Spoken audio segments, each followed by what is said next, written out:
Jim McGovern, congressional representative of the 2nd District of Massachusetts, charged with the duty of representing the good people who elected him, recently took a trip to Honduras and El Salvador to discuss conditions on the ground and the impact those conditions have on the migration patterns to the United States. Migration patterns. It's important to note that Jim didn't go to Central America in order to learn more about the humanitarian crises, corruption inside the government, or the violence that plagues the countries. He didn't go seeking to address any of the issues that cause Central Americans to leave their homes. He went to find out how he can make it easier for them to do so. Jim McGovern's main goal on this trip was to figure out how to get as many of these Central Americans to the United States as possible, advocating that citizens of these countries should be able to claim refugee status at the American border in order to escape violence. This comes as no surprise to anyone who's been paying attention. Democrats have been leaning more and more towards the prospect of completely open borders.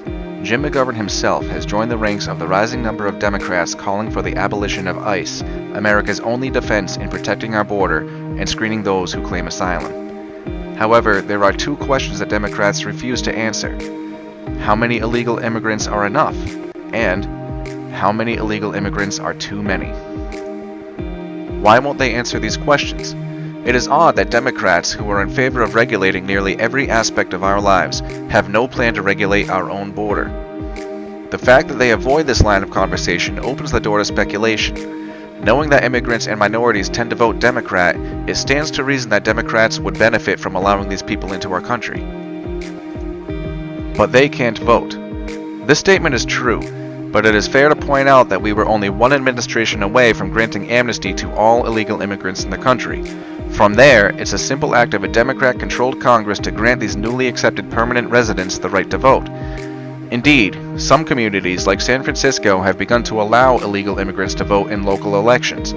Currently, illegal immigrants vote on a separate ballot that claims that all information will be accessible to Immigration, Customs, and Enforcement. But with California deeming itself a sanctuary state, this is a small and meaningless deterrent, and the practice undermines the will of the American people.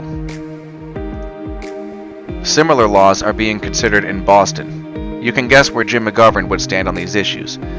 Once illegal immigrants are allowed to vote in local elections, it is a small step from allowing them to vote in state and federal elections. With open borders and a constant flow of illegal immigrants, it would be no challenge for Democrat socialists to garner the votes required to stay in power. Perhaps this was the plan all along. If President Obama were to push straight for amnesty, he would have been met with severe pushback from the congressional Republicans, and the effort likely would have failed. With Obama's DACA program, illegal immigrants were allowed to bypass immigration law and stay in America without consequence.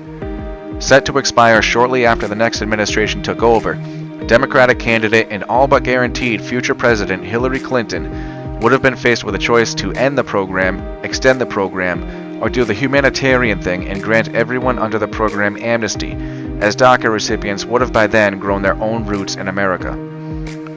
Hillary could blame the previous administration, arguing that Obama's policy created this crisis and that it now had to be dealt with. This amnesty would then be extended to their families, as separating them would be cruel. Finally, all illegal immigrants would be granted amnesty, for just like the poor DACA children, many of these people have grown roots in America as well. The series of events would result in far less pushback from Congress, and the very demographic of the voting public would shift. For the doubters, consider that this has happened before. In 1986, President Reagan granted amnesty for all illegal immigrants. With the border remaining unsecure, the result was a rapid explosion of illegal crossings from the southern border, and any problems they hoped to solve with the amnesty were only intensified.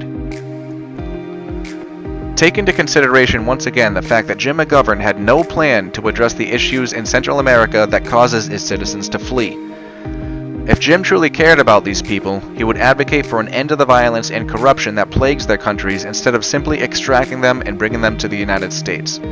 This tactic solves nothing, and simply proves that Democrats are willing to be complacent with the fact that Honduras, El Salvador, and other countries will continue to refuse to police their own territories. In order to find an end to these issues, the countries in question need to strive to become better, to stand against the drug cartels and notoriously violent gangs like MS-13. Because of how this would affect our own national security, it would not be a stretch for the United States to assist in such a goal, but it must start with them. These are the types of solutions that the Democrats refuse to offer. The biggest takeaway is that Jim McGovern, congressional representative of the 2nd District of Massachusetts, charged with the duty of representing the good people who elected him, has abandoned his post in order to advocate the extraction of non-citizens to our country while offering no long-term solution to prevent the so-called need to do so. On November 6th, we have the opportunity to let Jim McGovern and like-minded Democrats know that we want somebody who will represent us, the American voters, and that while America is willing to help end violence and corruption abroad as we always have been, it is incumbent on the country in question to seek a better path forward.